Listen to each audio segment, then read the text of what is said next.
আসসালামু আলাইকুম এভরিওয়ান। পিছুটান গল্পের 5 নম্বর পার্ট। তো চলো বেশি কথা না কইয়া গল্প শুরু করা যাক। আমি ফুলটা এগিয়ে দিতেই ম্যাডাম আমার ফুলটা নিলেন না। উনি চশমা খুলে আমার দিকে তাকিয়ে বলল, নাম কি তোমার? আমি বললাম, জি ম্যাডাম, আমার নাম রিফাত। ম্যাডাম বলল, অফিসে কাজ করো কতদিন ধরে? ম্যামের কথা শুনে ম্যানেজার এসে বলল, ম্যাডাম ও নতুন স্টাফদের লিডার আর 1 মাস হলো এখানে কাজ করে। ম্যাডাম ম্যানেজারকে বলল, তোমাকে বলছে আমি কিছু বলতে। ম্যামের কথা শুনে ম্যানেজার দূরে চলে গেল। আমি ফুলটা আবার এগিয়ে দিয়ে বললাম, ম্যাডাম ফুলটা। ম্যাডাম উল্টা আমাকে ধমক দিয়ে বলল, তোরে বলছি আমাকে ফুল দিতে। আমি সরি বলে দাঁড়িয়ে আছি। সবার নজর এখন আমার আর ম্যাডামের উপরে। ম্যাডাম যে আমার সাথে এমন ব্যবহার করবে এটা হয়তো কেউ ভাবতেও পারে নাই। ম্যাডাম পিয়নকে ডেকে একটা টিস্যু পেপার নিয়ে আসতে বলল। পিয়ন ম্যাডামের কথা মতো টিস্যু পেপার নিয়ে আসলো। ম্যাডাম টিস্যু পেপার হাতে নিয়ে নিচে ফেলে আমাকে বলল, আমার জুতোর উপর অনেক ময়লা হয়ে গেছে, নে এগুলো পরিষ্কার করে দে। ম্যাডামের কথা শুনে সবাই আমার দিকে তাকিয়ে আছে। সবাই এখন দেখতে চাইছে আমি এখন কি করি। কিন্তু ম্যাডাম যে আমার সাথে এমন কিছু করবে কারো আইডিয়া ছিল না। পরিস্থিতি সামাল দিতে রাধিকা এসে বলল, ম্যাডাম ও আমাদের অফিসে ভালো একটা পদে চাকরি করে, ওর সবকিছু ভালো, আর ও এখন এইসব করবে কেন? এইসব করার জন্য তো পিয়ন আছে। ম্যাডাম রাধিকার দিকে তাকিয়ে বলল, তোমার বাবাকে আমি খুব ভালো করেই চিনি, আর তিনি কখনো আমার মুখের উপর কথা বলবে না। এজন্য আমি তোমার সাথেও কিছু করতে চাইছি না। চুপচাপ দাঁড়িয়ে থাকো, নইলে এই একজনের জন্য সবার 12টা বাজাবো। ম্যাডামের কথা শুনে রাধিকা চুপ করে দাঁড়িয়ে গেল। ম্যাডাম এবার আমাকে ধমক দিয়ে বলল, তোরে আমি কি করতে বলছি তোর কানে যায় নাই?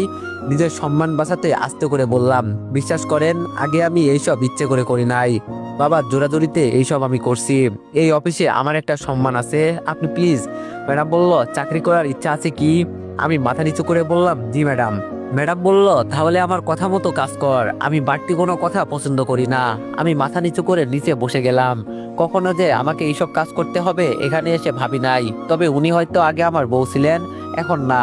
আমি এখন কোনো অধিকার খাটাতেও পারবো না ওনার উপর। কিন্তু উনি আমার সাথে এমন করছে কেন? নাকি আমার উপর প্রতিশোধ নিচ্ছেন? আর প্রতিশোধ নেওয়ার কি আছে? আমি তো উনার সাথে উল্টাপাল্টা কিছুই করি নাই। টিস্যু পেপার হাতে নিয়ে উনার পায়ের জুতার ময়লা মুছে দিলাম। আমি উঠে দাঁড়াতেই উনি বলল, ফুলটা ডাস্টবিনে ফেলে দিবে, আর আমার সামনে কখনো চশমা পরবে না।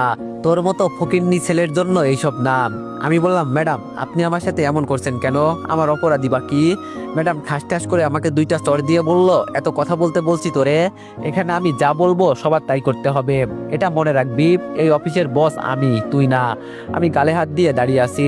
একটু জোরেই লাগলো ম্যাডামের থাপ্পড়গুলো। ম্যাডাম আর কিছু না বলে ভিতরে চলে গেলেন। ম্যাডাম যেতেই রাধিকা আমার কাছে এসে বলল, খুব লেগেছে না রে? কিন্তু বাবা বলল, উনি এতটা ভালো, কারোর সাথে খারাপ ব্যবহার করে না, কিন্তু তোর সাথে কেন? আমি কিছু না বলে আমি আমার জায়গায় গিয়ে বসলাম। অনেকে এসে আমাকে প্রশ্ন করছে, কেন উনি আমার সাথে এমন ব্যবহার করলেন? নাকি উনি আমার পূর্ব পরিচিত? যেখানে অফিসের কারোর সাথে উনি বাজে ব্যবহার করে নাই, সেখানে কেন আমার সাথে এমন করলো? সবাই একই প্রশ্ন করছেন। আমি রাধিকাকে বললাম, সবাইকে বল যেতে, আমার মাথা ব্যথা করছে। রাধিকা সবাইকে চলে যেতে বলল। রাধিকার কথা শুনে সবাই চলে গেল। এবার রাধিকা আমার পাশে বসে বলল, ম্যাডামকে তুই চিনিস? আমি বললাম, ওনার নাম কি জানিস? রাধিকা বলল, ওনার নাম রিমি। কেন তুই জানিস না? মনে মনে বললাম, আমার বইয়ের নাম ছিল রিমি, আর আমি কিনা জানি না। হায় রে কি কপাল আমার। অবশ্য এখন আর তিনি আমার বউ না। রাধিকা আমার হাত ধরে বলল, আমি বাবার সাথে কথা বলবো। কেন উনি তোর সাথে এমন করলেন? আমি বললাম, উনি আমার কাছের কেউ একজন ছিলেন, তোরে বাসায় গিয়ে সবকিছু বলবো। রাধিকা বলল, না এখন বল, আমি এখন সবকিছু শুনতে চাই। আমি বললাম, প্লিজ তুই আর কিছু বলিস না, এমনি ভালো লাগছে না। আমাকে সবার সামনে এভাবে অপমান না করলেও পারতো। হঠাৎ করে পিয়ন এসে বলল, স্যার ম্যাডাম আপনাকে ডাকছে। পিয়ন যেতেই রাধিকা আমার হাত ধরে বলল, তোর এখন ভিতরে যেতে হবে না, তুই এখন বাসায় চল, আমি বাবার সাথে কথা বলে দেখি উনি কেন তোর সাথে এমন ব্যবহার করলেন। রাধিকার হাত ছাড়িয়ে বললাম, বাদ দে তো, আমার জন্য এত চিন্তা করিস না, কিছু হবে না। আগে ভিতরে গিয়ে দেখি উনি কি বলেন। আবার এমনও তো হতে পারে তিনি আমার কাছে মাপ চাইবেন। রাধিকা বলল, তুই একটু বোঝার চেষ্টা কর রিফাত। আমি বললাম, পরের আন্ডারে চাকরি করি, এইসব তো সহ্য করতেই হবে, বাদ দে। আমি গেলাম। আমি চেয়ার থেকে উঠে ম্যাডামের কেবিনের দিকে যেতে লাগলাম। মনে মনে শুধু বলছি, উনি এখন আমার সাথে বাজে ব্যবহার না করলেই হলো। দরজার সামনে গিয়ে বললাম, ম্যাডাম এখন কি আমি ভিতরে আসবো? রিমি ম্যাডাম আমার কথা শুনে আমার দিকে তাকিয়ে বলল, হ, তুমি এখন ভিতরে আসতে পারো। আমি ভিতরে গিয়ে মাথা নিচু করে দাঁড়িয়ে আছি। রিমি ম্যাডাম বলল, বসো, তোমার সাথে কিছু কথা আছে। যাক, এখন দেখি তিনি আমার সাথে ভালোই ব্যবহার করছেন। এখন তো তিনি আর আমাকে তুই করে বলছেন না। আমি নিচে বসতে ম্যাডাম পিয়নকে ডাক দিল। পিয়ন একটা কাগজ হাতে নিয়ে ভিতরে ঢুকলো। রিমি ম্যাডাম কাগজটা আমার সামনে দিয়ে বলল, এখানে একটা সাইন কর। আমি কাগজটা হাতে নিয়ে পড়তে লাগলাম। আগে দেখি এখানে কি লেখা আছে, সাইন তো পরে করব। রিমি ম্যাডাম টান দিয়ে আমার হাত থেকে কাগজটা নিয়ে বলল, তোরে পড়তে বলছি, তোরে বলছি তুই সাইন কর। আমি তোরে আগেই বলছি এখানে আমি যা বলবো তাই হবে, তুই কি এটা বুঝিস না? নে এখন তাড়াতাড়ি সাইন কর। কি আর করব, চাকরি করি যেহেতু ম্যাডামের কথা তো শুনতেই হবে। আমি সাইন করতে ম্যাডাম পিওনের হাতে কাগজটা দিয়ে বলল, একটা ফটোকপি নিয়ে এসে এই ছেলেকে দিয়ে দিও। ম্যাডামের কথা শুনে পিয়ন চলে গেল। আমি বললাম, ম্যাডাম আমি কি এখন উঠতে পারি? আমার হাতে প্রচুর কাজ আছে। ম্যাডাম বলল, এই ফকিন্নির বাচ্চা, তোরে আমি যেতে বলেছি। ম্যাডামের মুখ থেকে আবার ফকিন্নি শব্দটা শুনে কেমন যেন লাগলো। তার মানে ম্যাডাম কি আমাকে এখানে নিয়ে আসলো অপমান করার জন্য? আমি মাথা নিচু করে বললাম, দেখেন ম্যাডাম, আপনি যা ইচ্ছা তাই বলতে পারেন, তাই বলে ফকিন্নি বলবেন না। ম্যাডাম বলল, আমি 100 বার বলবো, তোর কোনো সমস্যা? শালা আমার অফিসে চাকরি করিস, আবার আমাকেই তুই হুকুম করিস? আমি বললাম, চাকরি করে বলে আপনি আমাকে কিনে নিয়েছেন না, আমি আমার কাজ তো ঠিক মতোই করি।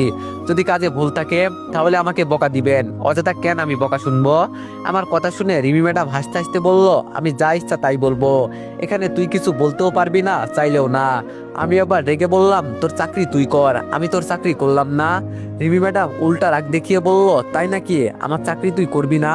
রিমি ম্যাডাম এই কথা বলে পিয়নের হাত থেকে কাগজটা নিয়ে আমার হাতে দিয়ে বলল, এখানে কি লেখা আছে দেখ। এখানে লেখা আছে, আগামী 10 বছরের ভিতরে তুই এই চাকরি ছেড়ে কোথাও যেতে পারবি না। আর যদিও তুই এই অফিসে পড়ে মারাও যাস, তাতে অন্য কেউ দোষী হবে না। তুই নিজের ইচ্ছায় সবকিছু করবি, আর কোম্পানির ভালোর জন্য তুই সবকিছু করবি, এমনকি পিয়নের কাজ পর্যন্ত। আর এখানে তোর নিজের সাইন আছে, ইচ্ছে করলেও এখন তুই আর কোথাও যেতে পারবি না। কাগজের সত্য দেখে আমি রিমি ম্যাডামের হাত চেপে ধরে বললাম, ম্যাডাম বিশ্বাস করেন, আমি আপনাকে বিয়ে করতে রাজি ছিলাম না। আমি তো পালিয়ে আসতে চেয়েছিলাম, কিন্তু আপনার বাবা আর আমার বাবা জোর করে আমাকে বিয়ে করতে বাধ্য করেছে। বিশ্বাস করেন ম্যাডাম, এখানে আমার কোনো দোষ নাই। আর এখন তো সবকিছু শেষ হয়ে গেছে। প্লিজ ম্যাডাম, আমাকে আর শাস্তি দিবেন না, আমি আর এই অপমান সহ্য করতে পারছি না। রিমি ম্যাডাম আমার হাত ছাড়িয়ে দাঁড়িয়ে গেল, আর আমার সামনে এসে ঠাস ঠাস করে চট দিয়ে বলল, কুত্তার বাচ্চা, তোর কত বড় সাহস আমার হাত ধরিস? তোর কারণে আমার গায়ে একবার কলঙ্কের দাগ লেগেছে, তোরে কি আমি এত সহজেই ছেড়ে দিব? আজ থেকে তুই পিয়নের কাজ করবি, সাথে তোরে যেই কাজ দেওয়া হয়েছে সেটাও। যখন তোর হাতে কোনো কাজ থাকবে না তখন তুই পিয়নের কাজ করবি, আর তোর ডিউটি হলো সকাল 7টা থেকে রাত 12টা পর্যন্ত। আগামীকাল থেকে তোর ডিউটি শুরু। আর যদি আমার কথা না শুনিস তো আমি পুলিশকে জানাতে বাধ্য হব, সারা জীবন জেলে পড়ে খেতে হবে। রিমি ম্যাডামের থাপ্পড় খেয়ে আমি মাথা নিচু করে দিলাম। সামান্য একটু সমস্যার জন্য উনি যে আমার সাথে এত কিছু করবেন আমি ভাবতেও পারি নাই। আমি ভাবছিলাম সবকিছু হয়তো শেষ হয়ে গেছে, কিন্তু না, এখন মনে হচ্ছে সবকিছু উনি আবার শুরু করেছে। আমি কেবিন থেকে বের হতে যাব, তখন রিমি ম্যাডাম পেছন থেকে ডাক দিয়ে বলল, তোর জন্য আমার বান্ধবীরা বলে তুই তো বিবাহিত মেয়ে, যে কোনো কারণে তো তোর বিয়ে হয়েছে। জানিস তো, একটা বিয়ে হওয়ার পর মেয়েদের শরীরে কলঙ্কের দাগ লেগে যায়। আবার তুই ডিভোর্সি, সব হয়েছে তোর কারণে, তোরে আমি ছাড়বো না বলে দিলাম। আমি আর রিমি ম্যাডামের কোনো কথাই শুনি নাই। কেবিন থেকে বের হতেই রাধিকা আমার সামনে এসে বলল, রিফাত, ম্যাডাম তোরে কি বললাম? আমি রাধিকার হাতে কাগজটা দিয়ে আমি আমার ডেস্কে গিয়ে বসলাম। মনটা আজকে খারাপ হয়ে গেল, চোখের কোণায় হালকা করে জল এসে গেল। আজকে মনের দুঃখগুলো কাউকে দেখাতে পারছি না। ভাবছিলাম চাকরি করে হয়তো একটু শান্তিতে থাকবো, কিন্তু না, নতুন বস এসে আমার জীবনের 12টা বাজিয়ে দিল। রাধিকা আমার হাত ধরে বলল, চল এখন বাসায় যাব, কেউ কিছু বলবে না, যদি বলে তো আমি আছি। আমি বললাম, না রে, যাব না, ম্যাডাম পরে বকা দিবে। রাধিকা আমাকে টেনে অফিস থেকে বের করে নিয়ে আসলো। রিক্সায় ওঠার পর রাধিকা বলল, তুই এই কাগজে সাইন করতে গেলি কেন? আমি বললাম, বিশ্বাস কর রাধিকা, এখানে যে কি লেখা ছিল এগুলো আমাকে উনি পড়তে দেয়নি, আমি শুধু চোখ বন্ধ করে সাইন করেছি। উনি এসেই যে আমার সাথে এত কিছু করবেন ভাবতেও পারি নাই। যদি ওর সাথে আমার সংসার হতো তাহলে আমার অবস্থা কি হতো একবার চিন্তা কর। রাধিকা বলল, সংসার করতাম মানে? আমি বললাম, বাদ দে, তোর এইসব শুনতে হবে না। রাধিকা বলল, রিফাত, তোরে কিন্তু আমি বলতে বলছি, বল তুই। আমি বললাম, তোদের রিমি ম্যাডাম আমার বিয়ে করা বউ ছিল। রাধিকা তো আমার মুখের কথা শুনে বোকা হয়ে গেল, ও কোনো কথা বলছে না, চুপ করে আমার দিকে তাকিয়ে আছে। ও হয়তো ভাবতেও পারছে না যে রিমি ম্যাডাম আমার বিয়ে করা বউ ছিল। রাধিকা এবার আমার হাত ধরে বলল, দেখ রিফাত, মজা করিস না, আর তুই মাঝে মাঝে এমন কিছু বলিস যেগুলো শুনতে খুব খারাপ লাগে। আমি বললাম, কেন, তোর কি বিশ্বাস হয় নাই যে রিমি ম্যাডাম আমার বউ ছিল? রাধিকা বলল, তুই কি আমার সাথে মজা করিস বল? আমি এবার রাধিকাকে সবকিছু বলতে লাগলাম, একেবারে শুরু থেকে সবকিছু বললাম। সব শুনে রাধিকা বলল, ও মাই গড, রিমি ম্যাডাম তোর বউ ছিল? আমি তো বিশ্বাসই করতে পারছি না। আমি বললাম, আর এখন তিনি আমার উপর প্রতিশোধ নিচ্ছেন। আমার অপরাধ শুধু এই জায়গায় যে আমি কেন ওনাকে না বলে বিয়ে করেছি। তখন তো বাবা আমাকে জোর করেছে, আর তোরে বললেও তুই বিশ্বাস করবি না যে বাবা আমাকে রশি দিয়ে বেঁধে নিয়ে আসছিল। আমি বিয়ে করব না বলে কান্নাও করছিলাম, কিন্তু কাজ হলো না। রাধিকা বলল, তুই এখান থেকে পালিয়ে চলে যা, বাকিটা আমি দেখব। আমি হাসি দিয়ে বললাম, তোর কিছু দেখতে হবে না। একবার আমাকে গ্রাম থেকে মিথ্যা অপবাদে তাড়িয়ে দেওয়া হয়েছে, এখন কি এখান থেকে চলে যাব? দরকার পড়লে এখানে পড়ে মারা যাব, তাও এখান থেকে যাব না। হঠাৎ দেখি রাস্তায় কয়েকটা ছেলে মিলে একটা মেয়ে আর একটা ছেলেকে আটকে রাখছে। আমি ভালো করে তাকিয়ে দেখি এটা তো মাহি। ও এখানে কি করে? ভাবছিলাম এদের না দেখে চলে যাব, কিন্তু যখন একটা ছেলে ওর ওড়না ধরে টান দিল, তখন আর সহ্য করতে পারলাম না। রাধিকাকে বললাম, চল তো ওদের একটু দেখি। রাধিকা মাহিকে দেখে সবকিছু বুঝে গেল, এজন্য ও আমার পিছনে পিছনে আসতে লাগলো। রাধিকা দূর থেকে একটু জোরে আওয়াজ করে বলল, আমি যদি এখন তোদের এখানে দেখতে পাই তাহলে কি করব আমি নিজেও জানি না। আর তোরা তো আমাকে চিনিস, আমি কি করতে পারি? যদি বাঁচতে চাস তো তাড়াতাড়ি পালিয়ে যা, নইলে। রাধিকার কথা শুনে সব কয়টা ছেলে দৌড়ে পালাতে লাগলো। ছেলেগুলো যেহেতু চলে গেল, তাহলে এখানে থেকে আমার লাভ নেই, চলে যায় এখান থেকে। পিছন থেকে যেই হাঁটা দিব, তখন মাহি পিছন থেকে বলল, রিফাত দাঁড়াও, তোমার সাথে আমার কিছু কথা আছে। আমি ওর কথা না শুনে রিক্সার কাছে যেতে লাগলাম। এর মাঝেই মাহি দৌড়ে এসে আমার হাত ধরে বলল, প্লিজ রিফাত, আমার কথাটা তো শোনো। এমনি অফিসের ম্যাডাম আমার সাথে খুব খারাপ ব্যবহার করলো। এর মাঝে মাহি আবার আমার হাত ধরলো, দিলাম ঠাস করে একটা, আর বললাম, এই মেয়ে তুই কে রে? তোর এত বড় সাহস কে দিয়েছে আবার হাত ধরিস? তুই যেদিন সবার সামনে অপমান করলি, ভালোবাসা বলতে কিছু হয় না, সেই দিন আমি তোরে কবর দিয়ে দিয়েছি। আমার জীবনে মাহি বলতে কেউ ছিল, তবে সেটা অতীতে। এখন আমি একা, কেউ নেই আমার পাশে। আর একদিন যদি তোরে আমার পাশে দেখি বা আমার আশেপাশে, তোর কিন্তু খবর আছেই বলে দিলাম। নষ্টা মেয়ে কোথাকার, তোদের মতো মেয়ের জন্য আজকে আমি গ্রাম ছাড়া। আমি আমার জীবন থাকতে তোর কোনোদিন মাফ করব না, এই বলে দিলাম। আমি এই কথা বলে রিক্সায় উঠে গেলাম। ভাই দাঁড়িয়ে দাঁড়িয়ে কান্না করছে। কান্না করুক গা, তাতে আমার কি? সবকিছু করে আবার এখন নাটক করা হচ্ছে। রাধিকা আমার মাথায় হাত দিয়ে বলল, কি মাথা ঠান্ডা হয়েছে সাহেব? আমি বললাম, দেখ, ফালতু কথা একদম বলবি না, নইলে কিন্তু আমি তোর মাথা ফাটাবো বলে দিলাম। রাধিকা বলল, ওকে, কি এত কিছু বলা ঠিক হয়েছে? আমি বললাম, কি ঠিক আর কি ভুল আমাকে তোর শেখাতে হবে না, আমি সবকিছু বুঝি। রাধিকা বলল, রিমি ম্যাডামের রাগ কেন ওই মেয়ের উপর ঝাললি? আমি বললাম, এই মামা, রিক্সা থামান, আমি আর যাব না। রাধিকা বলল, ওলে আমার বাবুটা, এত রাগ কেন আপনার? একটু শান্ত হন। আমি বললাম, দেখ রাধিকা, ভালো হচ্ছে না কিন্তু। রাধিকা বলল, বাবু তুমি কি চকলেট খাবে? আমি বললাম, ধুর ছাতার মাথা, তোর বাসায় তুই যা, আমি যাবই না। রাধিকা বলল, রিফাত শান্ত হ বলছি। আমি বললাম, কি শান্ত হব তুই বল? আমি চাই শান্তিতে থাকতে, কিন্তু পারি না। মনে হয় সবাই শুধু আমাকে অপমান করতে আসে, আমি শান্তিতে থাকি এটা কেউ দেখতে পারে না। রাধিকা বলল, ধুর, এই নিয়ে মন খারাপ করা লাগে, আমি তোর পাশে আছি না, এত চিন্তা করিস না। রিক্সা থেকে নেমে বাসার ভিতরে চলে গেলাম। আর বাসায় গিয়ে শুনি আন্টি নাকি কয়েকদিনের জন্য আঙ্কেলের কাছে বেড়াতে চলে গেছে, কি জানি কোন দরকারে। মনে মনে শুধু বললাম, 3 বেলা ঠিক মতো খেতে পারলেই হলো। আর কে কোথায় গেলে এটা আমি দিয়ে কি করব? তবে যা একটু অনুমান করলাম যে এখানে হয়তো আর বেশি দিন থাকা যাবে না। রুমে গিয়ে ফ্রেশ হয়ে বিছানার উপর গিয়ে বসলাম। আর তখন রাধিকা এসে বলল, রিফাত, কাজ তো হয়ে গেছে। আমি বললাম, কি হয়েছে আবার? রাধিকা বলল, যেটা হবে ভাবি নাই সেটাই হয়েছে। আমি বললাম, কি হয়েছে বলবি তো? রাধিকা বলল, বাবা কল দিয়ে বলল আজ থেকে নাকি রিমি ম্যাডাম আমাদের বাসার নিচের রুমে থাকবে। রাধিকার কথা শুনে আমি মনে হলো আকাশ থেকে টুপকে পড়লাম।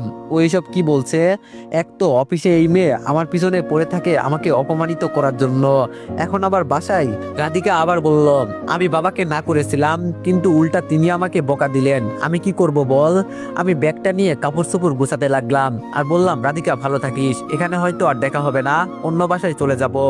রাধিকা আমার হাত থেকে ব্যাগটা নিয়ে বলল, তোর মাথা খারাপ হয়ে গেছে, এখন আবার কোথায় যাবি? আমি বললাম, দেখ, এই মেয়ে যেখানে থাকবে সেখানে আমি থাকবো না, ও আমার অবস্থা খারাপ করে দিবে, ও আমার পিছনে লাগছে। রাধিকা বলল, তুই কি এটা ভুলে গেছোস? এই বাসাটা আমাদের। অফিসে হয়তো তিনি যা ইচ্ছা তাই বলতে পারেন, কিন্তু এখানে হুকুম চলবে আমাদের, আমরা যা বলবো তাই হবে। আমি বললাম, সত্যি বললি তো? রাধিকা বলল, আরে তোর সাথে আমি কি মিথ্যা কথা বলবো বলে তোর মনে হয়? আমি বললাম, যদি উল্টাপাল্টা কিছু হয় না তোর মাথা ফাটাবো বলে দিলাম। আর আমি এই মেয়ের মুখটা পর্যন্ত দেখতে চাই না। অফিসের সবার সামনে আমাকে যেভাবে অপমান করলো, আমি কি সেটা ভুলে যাব? কখনো না। রাধিকা বলল, আচ্ছা তুই তাহলে ঘুমা, এইসব নিয়ে এখন আর চিন্তা করিস না, কেমন? আমি এখন গেলাম। এই কথা বলে রাধিকা চলে গেল। কথাই আছে না, যেখানে বাঘের ভয় সেখানেই সন্ধ্যা হয়। আমার বেলায় ঠিক তাই হচ্ছে মনে হয়। হঠাৎ দেখি ফোনটা বাজতে লাগলো। ফোন রিসিভ করে বললাম, আবির বল, কি হয়েছে? আবির বলল, ম্যাডাম তোর সাথে এমন করলো কেন? আমি বললাম, হয়তো আমি তোদের লিডার, এটা ওনার পছন্দ হয় নাই, এজন্য এমন করছে। আবির বলল, আমাদের সবার সাথে ভালো ব্যবহার করলো, শুধু তোর সাথে কেন? আমি বললাম, কি জানি, আমিও তো এটা বুঝলাম না। আবির বলল, মাত্র আসছে না, এজন্য হয়তো এতটা বুঝতে পারে নাই, চিন্তা করিস না, সবকিছু ঠিক হয়ে যাবে। আমি বললাম, কি করিস তুই? আবির বলল, এই তো তোর ভাবির সাথে কথা বলি। আমি বললাম, তুই আবার প্রেম করিস কবে থেকে? আবির বলল, তোরে বলতে ভুলে গেছি, কালকে অফিসে সবকিছু বলবো নি তোরে। আমি বললাম, আচ্ছা। আবিরের সাথে কিছুক্ষণ কথা বলে ঘুমিয়ে গেলাম। ঘুম থেকে উঠে গাড়ির হর্নের শব্দ পেলাম, হয়তো রিমি ম্যাডামের গাড়ি এসে গেছে। আমি জানালা দিয়ে একটু বাইরে উকি দিলাম। বাইরে দেখি রিমি ম্যাডাম গাড়ির দরজা দিয়ে নামছে। দূর থেকে ওনাকে দেখে ভালোই লাগছে, তবে আমার খারাপ লাগলো এই জায়গায়, উনি জিন্স প্যান্ট আর টি শার্ট পরেছেন। এগুলো আমার কাছে একদম বাজে লাগে, দেখে একদম ছেলেদের মতোই দেখা যায়। ওনাকে দেখে কেমন যেন নিষ্পাপ নিষ্পাপ লাগছে। ওনার চেহারা দেখলে কেউ বলবে না উনি এতটা রাগী মানুষ। আমি তো আগেই বলছিলাম যে ওনাকে যে একবার দেখবে সে তার প্রেমে পড়তে বাধ্য। যদি প্রেমে না পড়ে, এরপরও 50% তাকে দেখে পছন্দ হবে। যাক, আমি এইসব উল্টাপাল্টা চিন্তা করছি কেন ওনাকে নিয়ে? উনি আমার সাথে অফিসে কি করলেন, আমি এগুলো কি এত তাড়াতাড়ি ভুলে যাব? সময় পেলে আমিও কিন্তু দেখিয়ে দিব বলে দিলাম। আজকে আর বাসা থেকে বের হই নাই। রাতে রাধিকা এসে বলল, রিফাত চল রাতের খাবার খেয়ে আসি। আমি বললাম, রিমি ম্যাডাম নাই তো টেবিলে। রাধিকা বলল, আরে না, উনি তো একা একা খেতে পছন্দ করেন, চল তো। রাধিকার পিছনে পিছনে আমিও চলে গেলাম। টেবিলে গিয়ে বসতেই রিমি ম্যাডাম উনি ওনার রুম থেকে বের হলো, তবে উনি বাসায় গেঞ্জি পরছে, যেটা দেখে আমার কেমন যেন লাগছে। রিমি ম্যাডাম তো আমাকে দেখেই চোখ লাল করে দিল। আমি রাধিকার দিকে তাকিয়ে ইশারা করে বললাম, তুই আমাকে এই জন্য এখানে নিয়ে আসলি? রাধিকা ইশারা করে বলল, চুপচাপ খাতো, এত কথা বলিস না। আর আমি সবকিছু সমাধান করতে চেষ্টা করছি। আমরা টেবিলে বসে আছি, বুয়া এসে খাবার দিচ্ছে। বুয়া তরকারির টেবিলের উপর রাখতেই রিমি তরকারির থালাটা হাতে নিয়ে সবটা আমার মুখের উপর ফেলে দিয়ে বলল, ছোট লোকের বাচ্চা, তোর সাহস কি করে হয় আমার সাথে একই টেবিলে বসে খাবার খেতে? তরকারি আমার চোখের উপর পড়তেই আমি দাঁড়িয়ে গেলাম। তরকারিটা মাত্র হয়তো রান্না করে নিয়ে আসছে, এতটা গরম ছিল, আমি দাঁড়িয়ে থাকতে পারছি না। রাধিকা চিৎকার দিয়ে বলল, এটা কি করলেন ম্যাডাম আপনি? আপনি কিন্তু এটা ভুলে যাবেন না, আমার বাসায় থেকে যা ইচ্ছা তাই করতে পারবেন। রিমি ম্যাডাম কিছু বললো না, চুপচাপ খেতে লাগলো। রাধিকা আমাকে ধরে ওয়াশরুমে নিয়ে গেল, আমার চোখে মুখে পানি দিয়ে সবকিছু পরিষ্কার করলো। আমি শুধু বললাম, তোরে আগে আমি বলছিলাম, কিন্তু তুই শুনলি না। রাধিকা বলল, দাঁড়া, আমি বাবার সাথে কথা বলে ওকে এই বাসা থেকে বিদায় করছি। আমি বললাম, বাদ দে, আমার জন্য এইসব তোর করতে হবে না। তোর বাবা, তুইও তো ওনার অফিসে কাজ করিস, পরে দেখা যাবে উনি উল্টা কিছু করে ফেলবেন। রাধিকা আমার কথা বুঝতে পেরে বলল, কিন্তু। আমি বললাম, যা করার তো আমাকে করছে, তোকে তো আর বিরক্ত করছে না, বাদ দে। তরকারি চোখে পড়ার কারণে আমি ঠিক মতো তাকাতে পারছি না। রাধিকা আমাকে ধরে রুমে দিয়ে আসলো। ওকে বললাম, তুই চলে যা, আমি এখন ঘুমিয়ে পড়বো। রাধিকা বলল, কিন্তু তুই তো কিছু খাস নাই। রাধিকাকে রুম থেকে বের করে আমি বিছানার উপর শুয়ে গেলাম। রুমে আসার সময় রাধিকা বরফ নিয়ে আসছিল, ওটা মুখের উপর দিয়ে শুয়ে আছি। কখন যে ঘুমিয়ে গেলাম বলতেও পারি নাই। ঘুম থেকে উঠে দেখি। তো এভরিওয়ান, নেক্সট পার্টের জন্য সবাই একটু বেশি বেশি লাইক আর কমেন্ট করে দিও। ধন্যবাদ।